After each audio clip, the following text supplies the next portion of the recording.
Hello and welcome to another Rest with Lissie video. I'm Lissie. I'm a 32-year-old wife and mama of 3. I'm looking forward to my 4th home birth, welcoming the newest addition to our family. I mentioned in a previous video that I've been blessed enough to achieve 3 completely painless, natural, unmedicated births of my previous 3 children at home, soon to be another, and it wasn't just luck.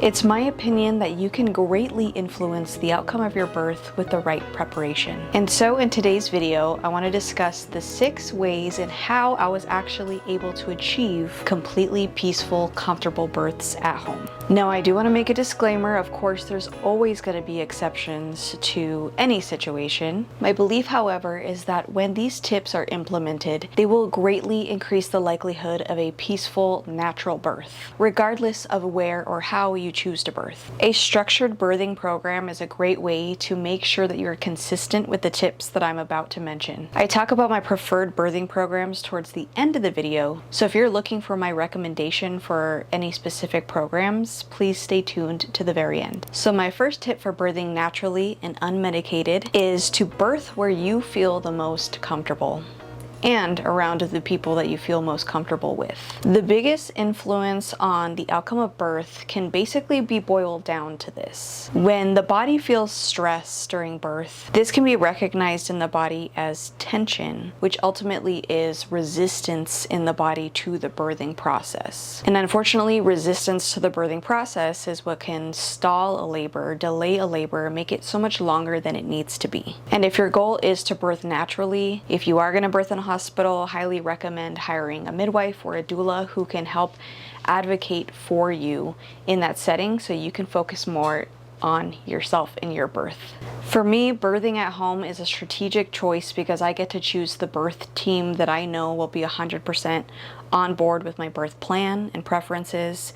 And I know the more relaxed I can be, the higher likelihood that the birth will be easy, smooth, quick, and painless. So wherever you feel the most comfortable, whether that's the hospital, a birth center, or at home, that's where you'll be able to achieve your best outcome in birth. Tip number 2 is renewing your mind daily with positive thoughts about pregnancy and birth. A positive mindset about your upcoming birth is everything.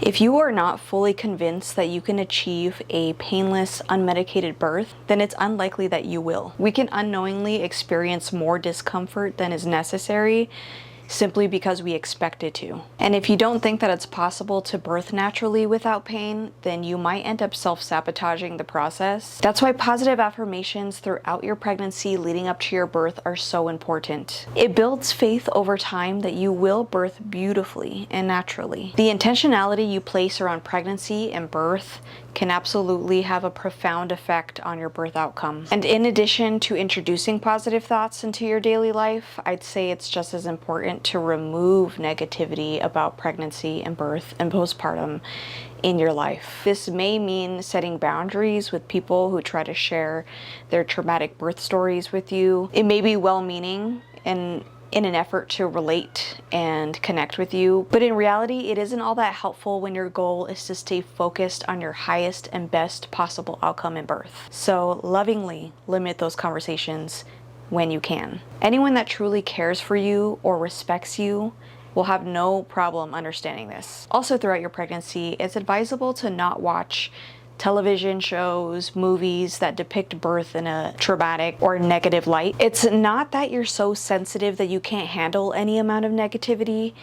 It's really just that you're so confident in your desire, in your plan, that you simply won't allow these negative creeping thoughts to take a foothold in your mind. Like I said, a strong positive mindset and faith in the process is absolutely foundational to the process of achieving a pain-free birth. So do not sleep on this tip. Tip number 3 for birthing painlessly and naturally: clear the existing fear of the unknown and subconscious programming that you may have in your mind. And how do you do this? You make yourself more knowledgeable, educate yourself. There are a lot of negative ideas that we subconsciously take in from the world around us, like I mentioned before, in television, movies, and even negative birth stories from other people. The world sends this message that women should expect pain and trauma and fear and losing themselves in motherhood. And you do not have to be on board with that. I'm not on board with that. But to change this subconscious framework in our minds, we need to do the work to educate ourselves with the reality, which is that our bodies were designed beautifully to grow and birth our babies. Our design is not flawed, and our bodies are not cursed. Especially if you're a believer in Christ, then you should even more so believe that the Lord anointed women to give birth and co-create with him. So start to take your power and your sovereignty back in birth and pregnancy.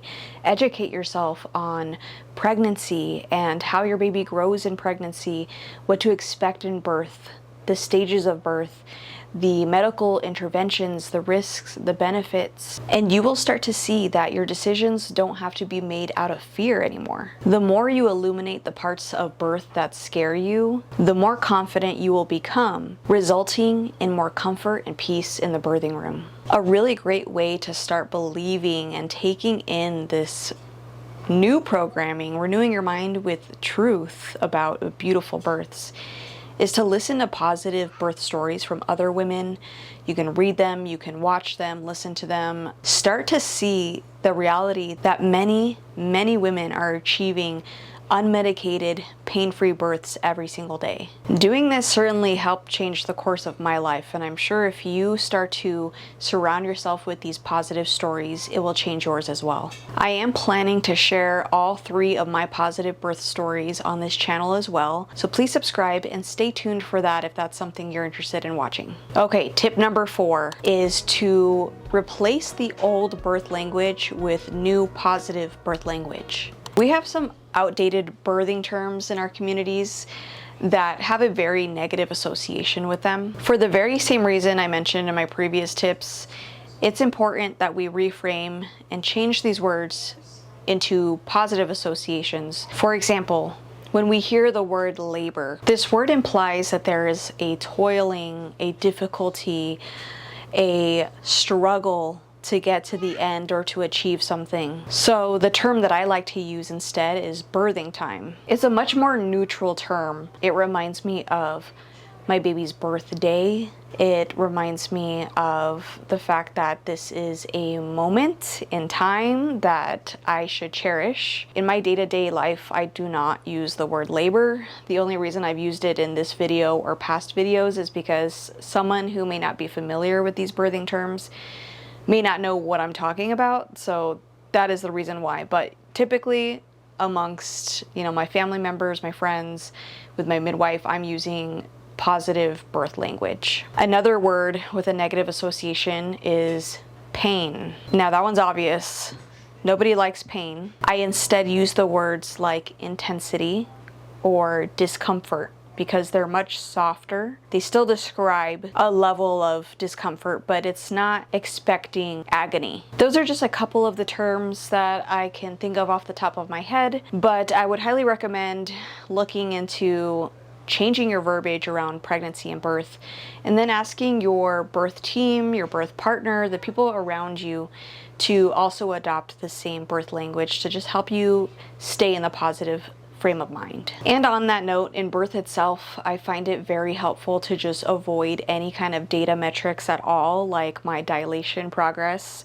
I don't want to know how many centimeters along I am or how far apart my birthing waves are, because all of those things can change in a moment. I'm not trying to see the entire picture. I am just trying to get through manageable milestones of time and effort until my baby is in my arms. Much like a marathon, you would approach it section by section by section. So it is a bit of a mind game in terms of not letting the numbers impact the way that you are working towards having your baby in your arms. And for some women, it can be very discouraging to feel like you've been birthing for some time and then being told that you're really not that far along. Even though this is just, dilation is just one data metric, it doesn't really show the full picture of how much you have softened and opened on the inside. Just something to keep in mind. So I personally ask my midwife not to give me any of that data unless I truly need to know, because all I want to focus is taking it wave by wave, moment by moment, and knowing that each birthing wave is bringing me closer to my baby. So tip number 5 for achieving a unmedicated and pain-free birth is your physical exercises, your physical preparation of your body. So there are a few of them that I make a point to do on a weekly and daily basis. The ones that I prefer to use are pelvic rocking exercises. They are kind of like cat-cow, but a little bit more gentle, and this really helps stretch the pelvic area so that it makes birth much more comfortable. There's also the deep squatting. May very well be a position that you intuitively want to be in during birth. This is a great one for shortening the canal distance for the baby to come out, or can powerfully engage your reflexes to birth the baby quicker, easier. There's also butterfly sitting with your feet touching like this. I'm getting more comfortable with this stretch. Again, stretching the pelvis, stretching the hips. I do this daily. I try to sit like this when I'm watching TV, when I'm reading, just as much as possible. Of course, you know, walking, movement, stretching, just in general, at least a little bit each day or a few times a week is going to just help keep you more limber and loose in general, prevent aches and pains from just having a growing belly. Also very common is a perineum massage, help prevent tearing in birth. I did this for my second child. I was pretty consistent when I took a bath to try to just stretch the nether regions, and I did not tear at all with that birth. I did a little bit with the first because I didn't do any of that, and I definitely felt the difference. So just something to look into. I don't think you have to do all the things, every little thing, but just see what seems achievable to you, look into it, and decide what your physical exercise is going to look like throughout your pregnancy. The 6th and final tip is to learn and practice deep relaxation techniques for managing discomfort. I am not talking about that breathing, hyperventilating nonsense, okay?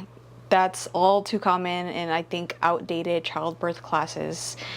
And that is not what I'm talking about. I'm talking about deep relaxation breathing that engages your ability to deeply relax in any moment. And this is helpful for literally just anything in life, not even just birth. It's for calming down your nervous system. I have found learning these relaxation techniques to be useful in almost every area of my life. But again, specifically in birth, it will be so invaluable to have a tool to lean on. So training your mind to relax deeply throughout pregnancy and birth is going to make a huge impact in making the discomfort and intensity in birth much more manageable for you. This can be done with self-directed exercises throughout your pregnancy, as well as visualization techniques on imagining, feeling your pressure waves and breathing through them as if you are really experiencing them.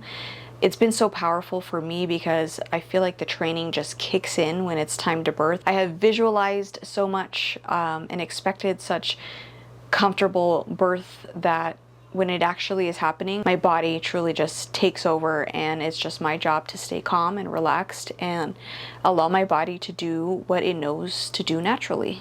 You can also do this with the help of someone else, like a birth partner. They can guide you through a meditation prompt, or they can oftentimes use a cue word that when you hear this word, it helps you automatically deeply relax, and you just practice training your body to respond to that word. So you just have another tool in your tool belt when it is time to give birth, and you just need a little extra more comfort. Towards the end of birth especially, it can be pretty intense, but manageable with the right techniques. The easiest way to practice this, in my opinion, is to have a good audio script that guides you into practicing this deep relaxation. It also is just much more structured and helps you to remain consistent on a daily basis with practicing these techniques throughout your pregnancy.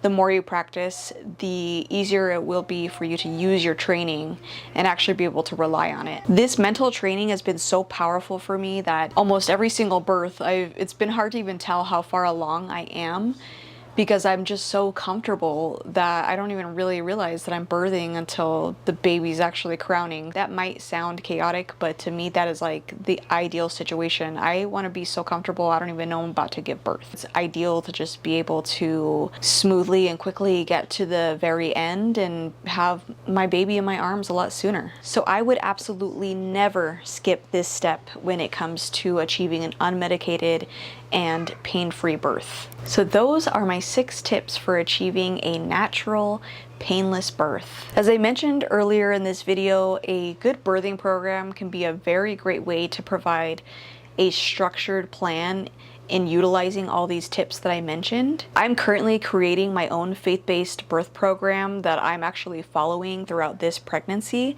I'm sort of my very first guinea pig, so to speak, because I have used another birth program in the past, which was great. It set the foundation for a lot of what I believe today, but it was missing a couple things that I really felt were necessary, such as inviting God into the birthing process. That's been very important for me as a believer in Christ, to include God in every area of my life, including pregnancy, including birth, including postpartum. Speaking of postpartum, I feel like a lot of birth programs forget about postpartum. You know, it is briefly mentioned. I haven't come across a really good post-birth plan in keeping you joyful, keeping you stable, keeping you connected to God, especially with how chaotic my last postpartum experience was. So I do believe that God allowed me to go through that experience and come out on the other side so that I would create an emphasis on postpartum, healthy postpartum, in my own birthing program that I'm working on now. So in a nutshell, the program that I'm still creating right now, I'm still refining it as I'm going through it. It has several easy to digest reading modules paired with affirmation tracks, and even the relaxation techniques that I mentioned. I developed them specifically for inviting the Holy Spirit to provide that peace and comfort and deep relaxation in our bodies, and it's been a life-changing experience, to say the least. So though it's not ready at the moment, I will absolutely share when it is, and if it's something that you are interested in looking into, please let me know in the comments, because that would be very, very helpful to know. But for now, the best I can do for you guys in terms of recommending a birthing program is to recommend the very first program that I used for my first 2 children's births, which did help me achieve pain-free births, and that is the HypnoBabies Home Study Program. So I will have that linked below because I do have an affiliate link for it. I really do believe in that program, but like I mentioned, it doesn't have a focus or an emphasis on inviting God into the process. You know, a few gaps that I tried to fill with my own program, but I think it is still a very fine program for starting out, especially if this is your first time birthing and you're just looking for something right now. Definitely check it out. I still recommend that you do your research and look into different birthing programs and just see which one passes the vibe check for you. It's the program that set me on my initial journey of natural, pain-free, comfortable birthing, and what has allowed me to become so passionate about sharing with other women that peaceful, natural birth at home is actually possible. That is the end of my video. Thank you so much for watching. My little one is please be careful. This little freak is always going wild in the background. Please excuse. I have other birth-related, motherhood-related content on my channel and a lot more coming, so please feel free to subscribe, and I will see you in the next one. Bye! I swear when she wears this hamburger shirt, she has a whole new spunky personality. I don't know why. It's the hamburger. It's the hamburger!